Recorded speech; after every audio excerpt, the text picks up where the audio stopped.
Hey, I welcome you to this channel. I'm Mr. Review, and this is Save Your Money Reviews. Today we'll be doing a hot take on Ben Affleck as Batman, why he's my favorite Batman overall. Thanks for tuning in. Let's get started. Now, as we know, James Gunn has taken over the DC universe as far as films go. Currently, we're in like a weird state where, of course, there's a lot of fans that feel like that was a bad move for DC to do so soon. And then there's some people who probably embrace the decision, but it seems as though the majority will prefer more of a Zack Snyder type of universe for DC. Of course, we all was supporting the DCEU.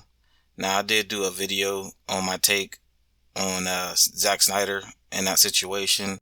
Also, my personal feelings about Zack Snyder and why I believe the DCEU wasn't working and why it had so many mixed reviews overall. Now, of course, we saw the potential. I think that's what drives us as fans to support Zack Snyder's view and also universe. But of course, there's a lot to talk about with that situation itself. So I did do a separate video. Make sure you check it out throughout the channel. It should be posted soon if it's not already posted. So right now we're here to talk about Ben Affleck and his Batman, is of course, and why I believe he's the best Batman overall, and why also he's my personal favorite. Now, as we remember, when DC first cast Ben Affleck as Batman, I would admit that I was one of the people, should I say, that didn't like the choice, the casting choice. I frowned upon it. I felt like it was just not right, not a great fit overall for him to play Batman. But once the actual movie came out, which is Batman versus Superman, one of the bright spots of that movie was, of course, Batman and Ben Affleck as Batman, but also Bruce Wayne. So one thing I would say is, of course, I judged Batman based off of both parts, the Bruce Wayne part of him and also the Batman part of him. I think that's important for both of those to kind of match and both of those to blend well together. It's kind of almost as if in playing two roles. You got to play the role of Batman, but also you have to play the role of Bruce Wayne. And I think they should be judged separately because obviously, in the sense when he's Batman, he's a totally different character, and when he's Bruce Wayne, he's a totally different character overall. Currently, the reason why I believe Ben Affleck's Batman is the best overall, I'll get into it right now. Of course, once Ben started to play the role within the movie, I saw the direction they were going with it. They decided to go with more of a grittier, more aged, more traumatized Batman, more of a weathered slash beaten Batman. I think he was pretty much at a point of his career slash life where he didn't have the patience anymore to continue to fight crime as clean as he used to. Now, of course, we all know of course, most of the Batman material Batman has a no kill rule. He's pretty more of an aggressive fighter, but he's not really going to severely hurt anybody or kill anybody. In this take of Batman, he's more of a scorn slash, a Batman who's been through a lot. Of course, at this point, Robin has died, killed by the Joker. Of course, if you remember in the movie, there was the uniform for Robin, and it had, Joker's painting all over it. His words, of course, graffiti. As it gives you a hint to the fact that this Robin being killed has already happened. So I think this Batman's a little bit more less patient, a little bit more aggressive, a little bit more. I think his hope level isn't as good as it was when it first started off, which is realistic, I believe. Anytime you're dealing with crime and you're fighting crime and you're the hope and sign of change and overcoming something, hopefully where you get to an end point of you finally accomplished something, everything has changed for the better, only to turn around and find out that things are still as bad as it was when you first started. I think any man, any human being can be in a situation where they feel like everything they're doing is at this point pointless. At this point it's not making a difference that you thought it was going to make, which again equals usually a little bit more or less patience, a little bit more aggression, a little bit more tainted character. Now you see all that presumed and displayed in Ben Affleck's version of Bruce Wayne in the Batman versus Superman film. You kind of just see it written all over his face.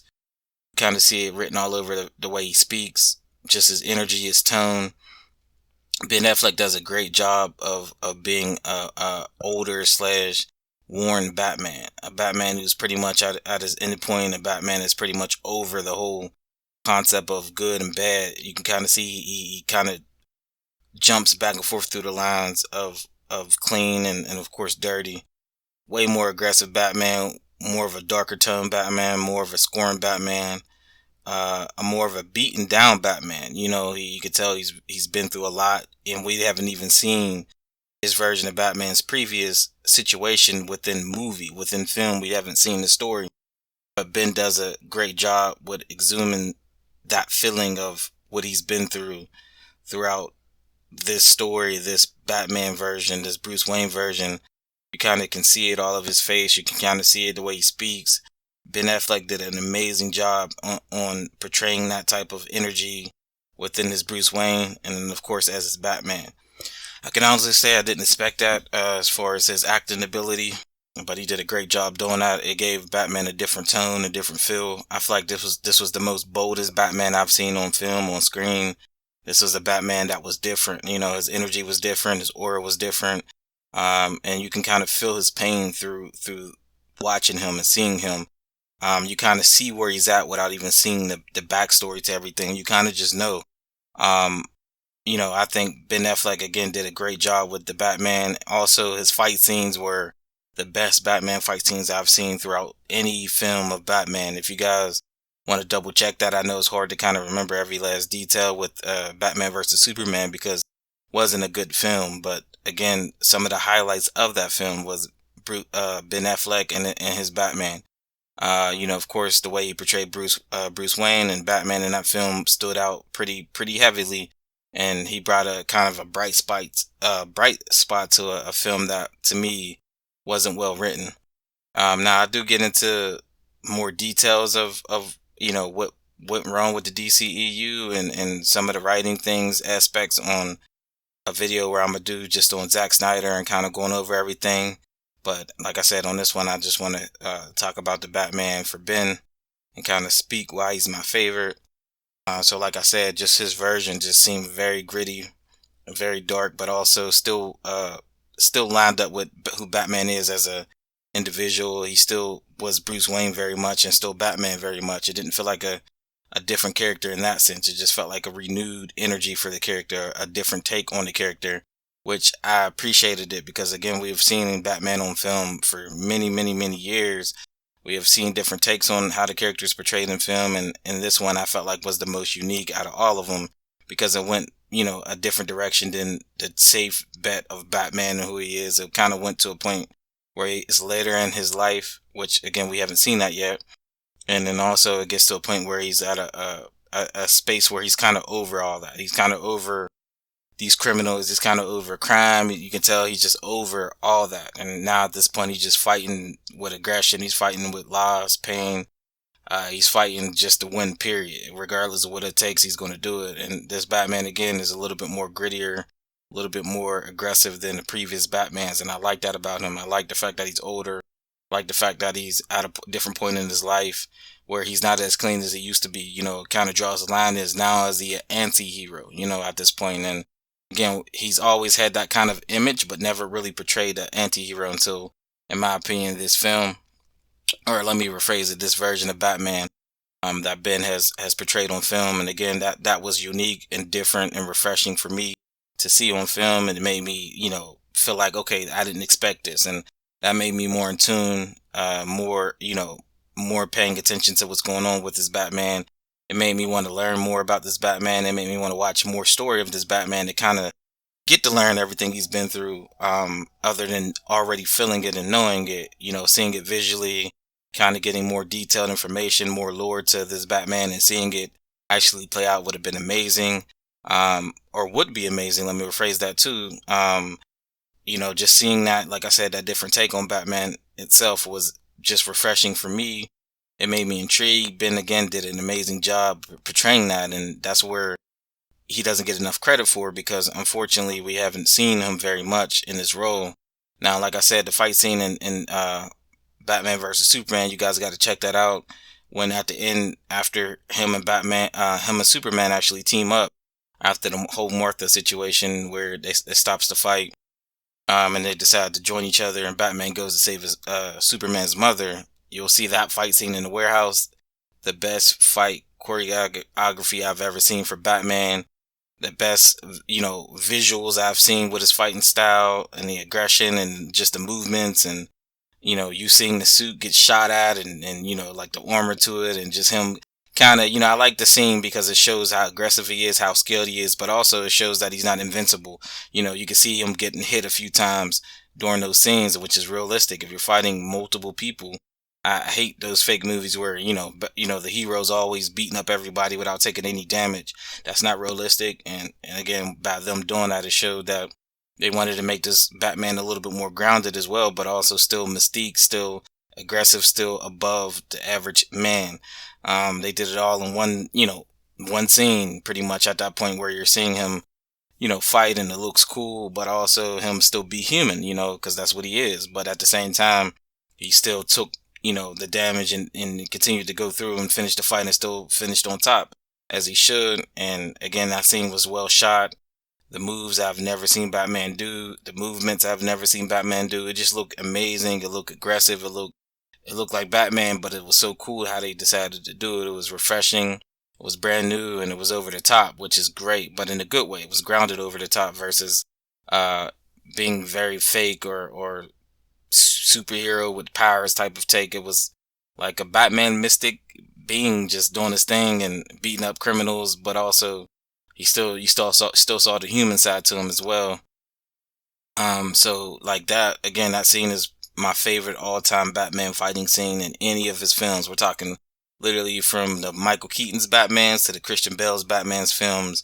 That scene alone was better than any fight scene in any of those films.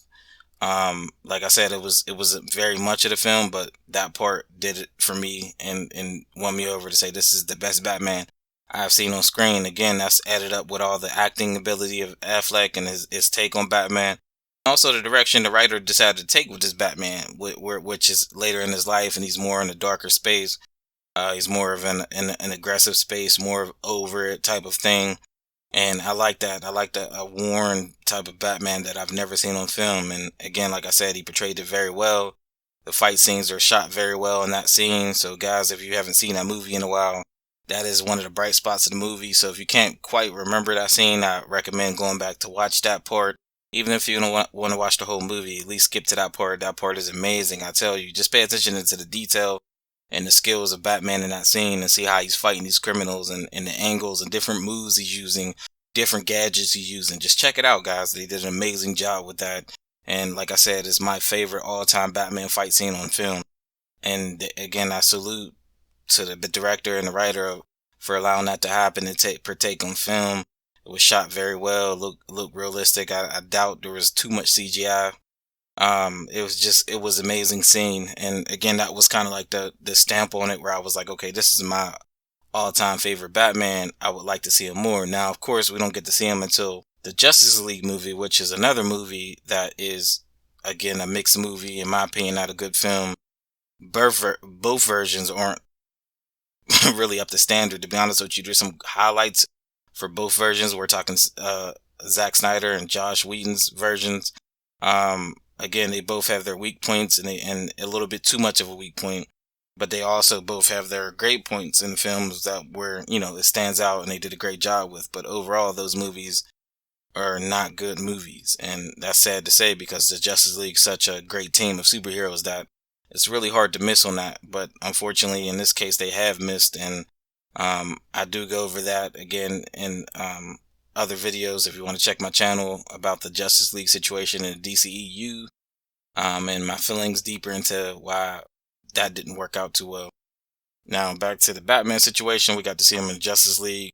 One of my favorite parts is seeing him in the intro of Joss Whedon's Justice League version, where you kind of see him fight one of Darkseid's little minions. I think that was a great scene because it gave us a look at Gotham City. Of course, in Batman vs. Superman, we also got a look at Gotham City, which I like the way it looks. Like, they did a great job with kind of that noir type of modern day city looking vibe. It almost reminds me of a comic book, but in real life. You know what I mean? Type of scene. Now, guys, if you guys didn't really get a chance to check that out, rewatch it. Like I said, those parts and kind of see what I'm saying. They did a great job just shooting those small parts of the city. Imagine a whole Gotham City, the way they decided to film some of those scenes that I'm speaking of would be amazing. Would be great. Rather it be a movie, a solo movie, or a TV show. If they keep that same tone and energy and surroundings and cinematography and just visuals, it would be amazing to see that Gotham City brought to life. Kind of gave me a blend of Christopher Nolan's universe of Gotham and Tim Burton. It was like a great blend of that. It was perfect, but also it had his own style to it as well. So if you guys want to check back on Batman versus Superman on the Gotham scene, where Batman, of course, is his first introduction as Batman owner. Of course, we've seen Bruce Wayne during the opening of Batman vs Superman, but once they finally get to the scene where we first get to see Batman, that scene was amazing. It was incredible just seeing that small portion of Gotham, and also Gotham police trying to see what was going on out of disturbance at this residence, where they go in there and they see that it seems like these trafficking humans type of thing was in the basement. These people. And they were like, okay, hey, we're here to help you guys. Let's get you free. And they were kind of like, hey, we're not going out there. We're staying where we're at because it's out there type of thing. Which adds that mystique to Batman again and makes him seem inhuman, where people are looking at him like a creature more than a human. And then the cops are kind of like, they're like, he's still here. And they're like, what are you talking about? And they kind of hear a noise of the criminal screaming upstairs. They kind of get up there and they see, Batman has marked this criminal with his logo. And he's chained up, ready for the police to take to the jail. But of course, they are looking for Batman to see, or whatever this thing is that's still there. And then if you remember that scene, which is so well shot and put together, where they look up to the corner of the ceiling and Batman's up there like a creature, almost like a bat, like a real bat, like a man bat.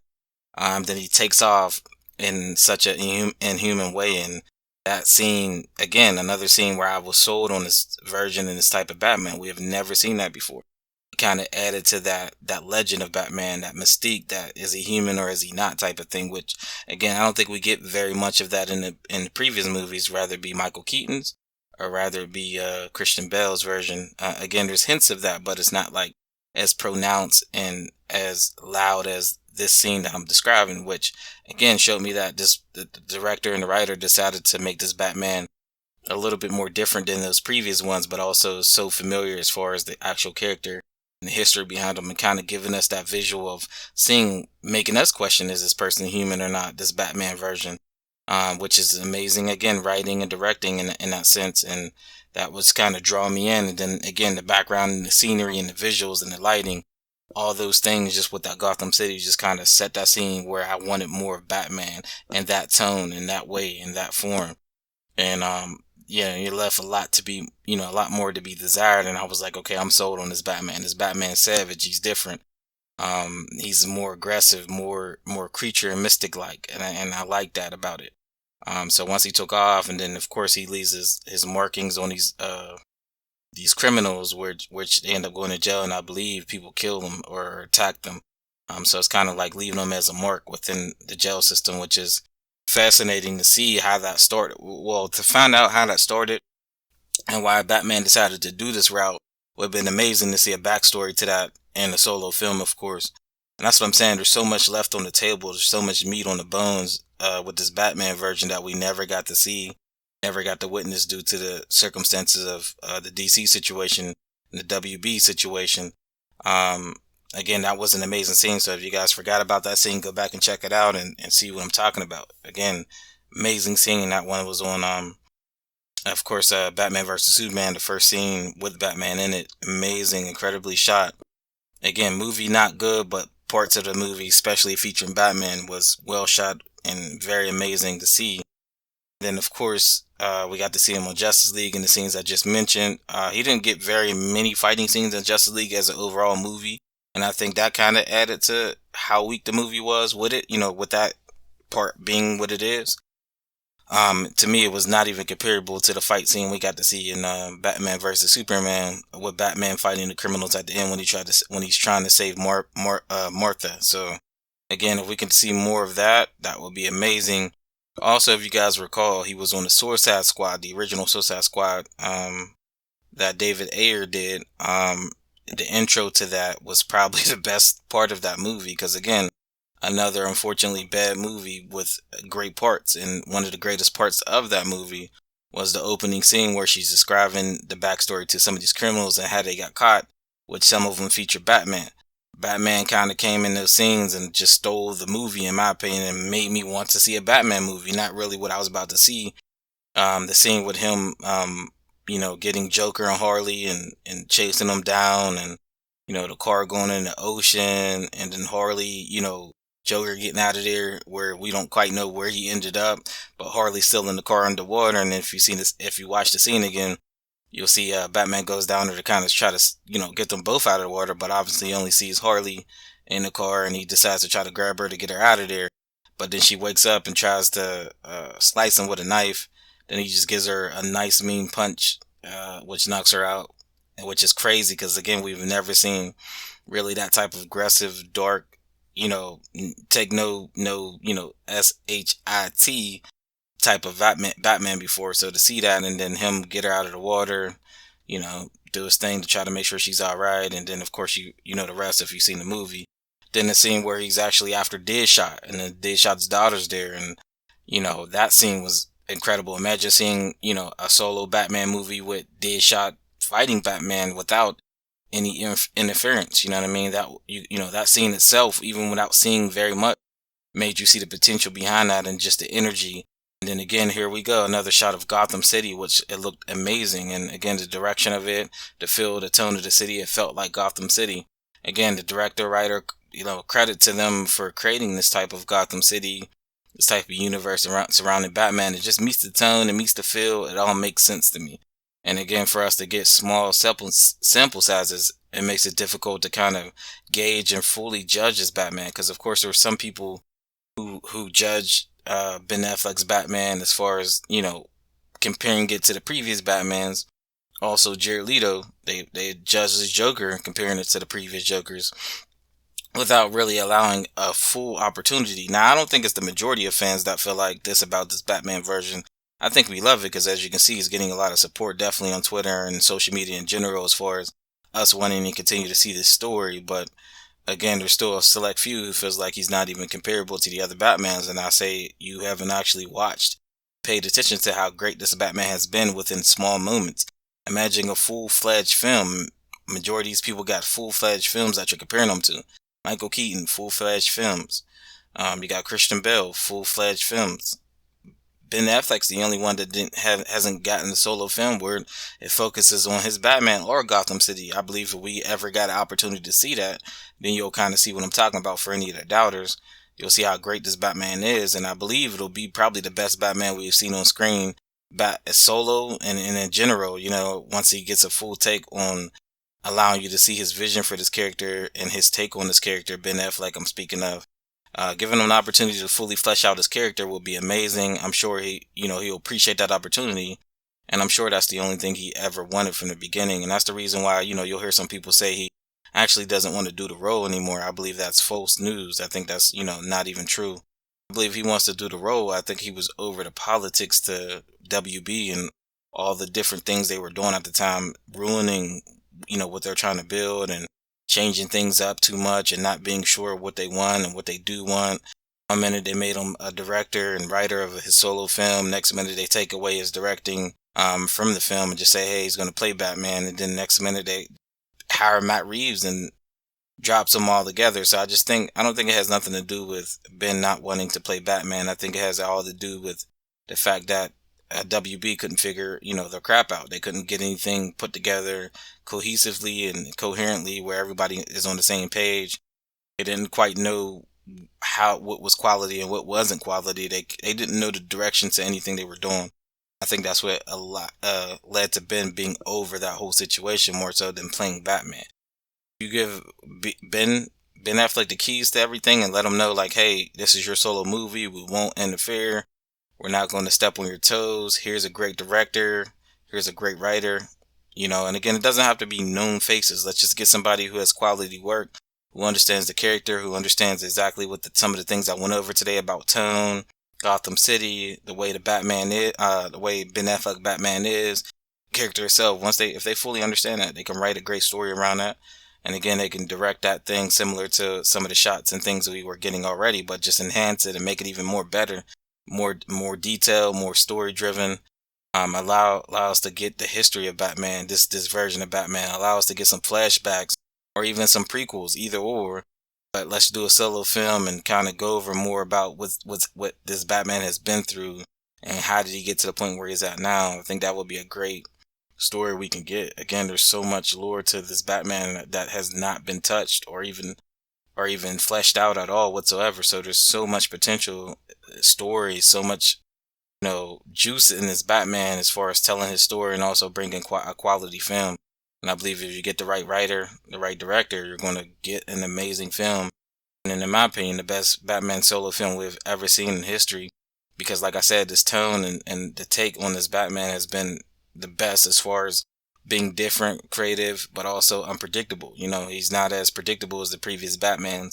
And again, like I said, there's so much zest to this Batman that's different, so much style, so much mystique, so much creature-like actions that I would be happy and excited to see that on film as a solo. But again, it will take WB seeing the potential and seeing the reward to this and putting the energy and money into allowing, again, a good writer, a good director to come in here. It doesn't even have to be a super expensive movie. Honestly, you can do a pretty fairly uh, cheap Batman movie, but make it look good. You can still make it look good. It doesn't have to be overly crazy budget. Just has to be a great film. Like I said, a good writing, good directing, and allowing Ben to have some input in there. You know what I mean? But I believe Ben shouldn't direct and act. I think his focus should be strictly on Batman himself.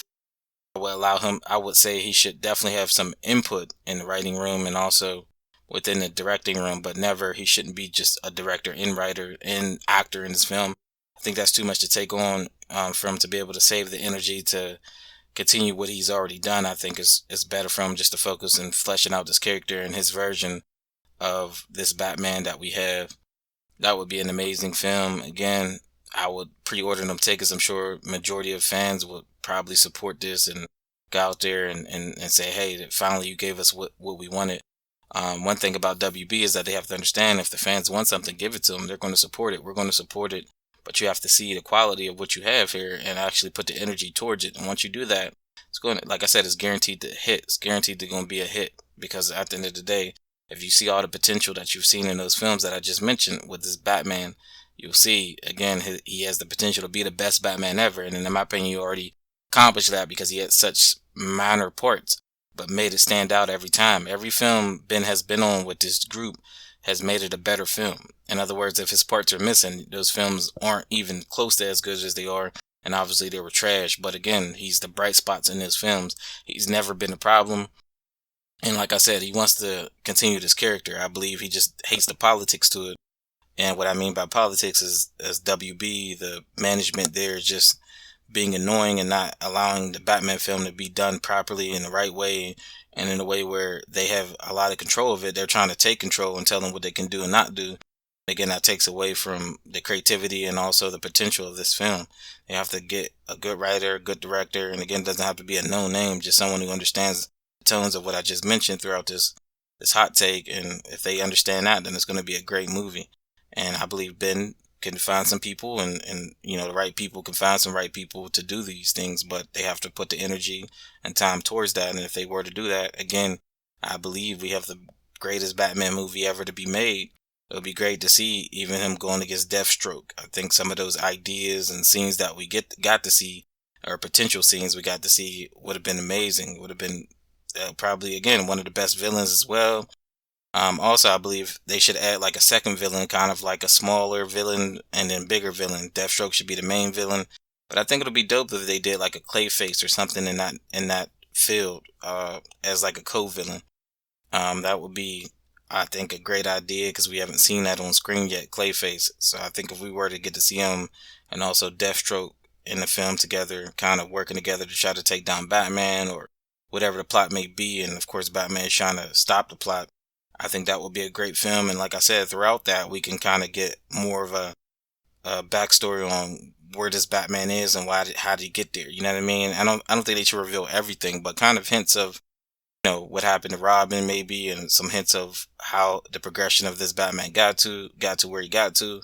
But throughout the trilogy, I think they should do a trilogy, and throughout that, I think we should get more and more depth of the past of this Batman. So, like I said, you have so much story to tell here, and even if it does great, do a prequel. Maybe after the first two movies or so, do a prequel, and then maybe another film to kind of continue to end the story or finalize the story. So technically, it'll be a trilogy plus a prequel. And I think that would actually set this Batman apart from a lot of those previous Batmans, but also complete a great trilogy. And I believe, like I said, if you had those elements I just mentioned, it'll be probably the best, due to the tone and nature of this Batman, and also the fact that this Batman is way different than the previous Batmans. I think you got some gold here. You just have to see it, get some of that dirt off of there and allow it to shine the way it's supposed to. Then you got a good story. And then also this Alfred within this Batman is my favorite Alfred. I like the fact that he has a little bit more tone and character to him. You can see that this Alfred has done a great job following along to where this Batman is. You can tell this is an Alfred that's seeing Bruce Wayne now as an older man. As a man that has become himself now. He's already become himself. He's older now. He has grown up, and this Alfred's kind of just here to keep him on track more so than teach him things, or more so than school him or look at him as a son. He's more of a friend now in this point, and you can kind of see that energy throughout their interactions through Batman versus Superman or Justice League. You kind of see that energy, and again, I like their chemistry. I think this is my favorite chemistry out of any Batman and Alfred. Again, not negating the other ones. I think they were great together as well, but this is something different. Feels new, feels refreshing, and like I said, this Alfred has done a great job on following along where this Batman is right now, the current tone and situation of this Batman. If WB really wants another hit on their hand, or a hit in general, I think this will be their biggest movie they've ever done. They need to go ahead and put Ben back in there, and let him be Batman. Let the Batman, for the younger audience, have their own universe, and of course give Ben Affleck the DCEU universe and allow him to be the Batman. And even if you want to just kind of experiment and see how well it does, you don't even have to claim that it's a DCEU movie. Just drop a solo Batman with Ben and let the fans decide that. Let the fans go out and show you how much we love this character and this take on Batman, and how much we want more of this Batman. Again, we only got sample sizes of this Batman. He's been great within those sample sizes. So imagine a whole movie with Ben Affleck as Batman. Also, same thing with Jared Leto. I think he doesn't, he gets a lot of slack for just parts. He only had certain parts and such limited time on screen to really portray his full potential version of the Joker. So for people to try to judge it and compare it to Heath Ledger and the previous Jokers, I think is unfair. And again, if any of those Jokers were on screen the amount of time Jared Leto's was, I think we would feel the same. It won't be as good or legendary as we know them to be, because again, a small screen amount of time is not allowing you to fully flesh out the character that you're trying to portray on screen. It's only little small pieces of this character, but again, if they could shine through in those small parts, then imagine what they could do with full movies. So again, I believe a Harley movie with the Joker and Batman included would be an amazing movie. And I mean, Ben Affleck's Batman. I think that would be an amazing movie. Just look at the beginning of Suicide Squad, where Batman's taking on the Joker and Harley on that movie. See how great that scene is. So imagine a whole movie with that type of tone and energy of Batman fighting the Joker. You can even do, if you want to do a different type of take on it, you can actually do a solo film with Harley and the Joker and just kind of feature Batman, not even make him the main part or protagonist of the movie. Kind of have him as like a side character where he pops in and out trying to stop their crimes, but make it more so about the Joker and Harley. So there's different ways you can kind of do that film, where I feel like it'll be an amazing film if you want to kind of switch it up, since we already had so much of the Joker already, versus Batman. If we just do a take where it's a solo film with the Joker and Harley, and then like I said, just have a feature of Batman where he's in and out, maybe the beginning of the movie, the middle of the movie, and then towards the end. I think that would be a different take and an amazing visual, and I think that should be kind of like a spin-off outside of the trilogy I just mentioned with Ben Affleck's Batman and the prequel. I think that should be like a spin-off movie where, again, Joker and Harley, and then Batman's kind of featured in that film. I think that would be a different take, a refreshing take, and I think it'll do very, very well, because now we can get a chance to see a fully film made with Joker giving his full take on this character. You get Harley giving her full take on this character. The actress, of course, and the actor giving her the full take on these characters, and then you can kind of see Batman dibble and dabble inside and out, which looks great because, like I said, when you see the Suicide Squad, that's what he's pretty much doing on that intro, in those intro scenes, and he does a great job. It feels great seeing Batman from a different point of view, where you're not getting kind of him as Bruce Wayne, you're getting solely just Batman. I think that would be a great idea, but that's just, again, my take on everything. I believe that the majority of the fan base agree with that and can agree with that. And for any of the doubters, like I said, if you give that a full-fledged try and film, I think now you guys can see what we're seeing, where you can kind of understand, okay, I see why they like this Batman or this Joker, but again, with small takes, it's hard to see, especially in bad films. It's hard to really see that. But my recommendations, go back and watch those specific scenes I went over today, and you'll see kind of the greatness and the potential within those scenes, and you'll see why we feel so adamant about seeing these films be made, and continued, and these stories be started and finished the right, proper way instead of the way they have done it so far. If you give Ben a chance, man, I believe he's going to give you the best thing ever. But again, they have to give the opportunity and chance, have trust and faith in it, and I believe it's going to work out for the best for WB as a brand, and also financially speaking, because it's going to do well. I believe it'll do definitely easily $1 billion as a solo Batman film if they put it together with passion. If they don't, if they just try to do it for a money thing, then again, it won't do well. But if you allow to be some passionate writers and directors behind this, and keep the same tone that we've already been introduced to for the Batman, Gotham City, and the Batman character, then I think we got something amazing here. And again, I believe that should be made and done. It's a no-brainer. So those are just a few reasons why Ben Affleck is my favorite Batman, and potentially everyone's favorite Batman if they give him the opportunity to do a solo film. Let's pray and hope that this happens. It's never too late. Again, I believe WB is in a strange position right now where the door's wide open for them to understand. Also, the MCU is not doing too great right now with their directions and writings and the way they're doing films. So this is a perfect time, a perfect slot for DC to squeeze in something amazing and start it off right.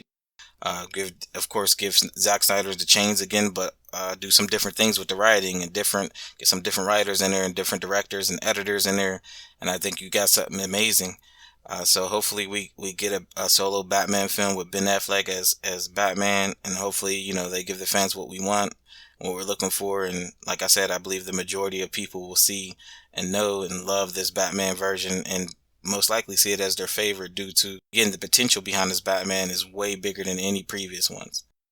Alright, beautiful people, don't forget to like and leave a comment. Let me know if you would love to see a solo Batman Ben Affleck movie. Have a blessed day, guys, and don't forget to subscribe to the channel for the latest in reviews, news, and updates. I'm Mr. Review, here to help you save, never lose. Toodles.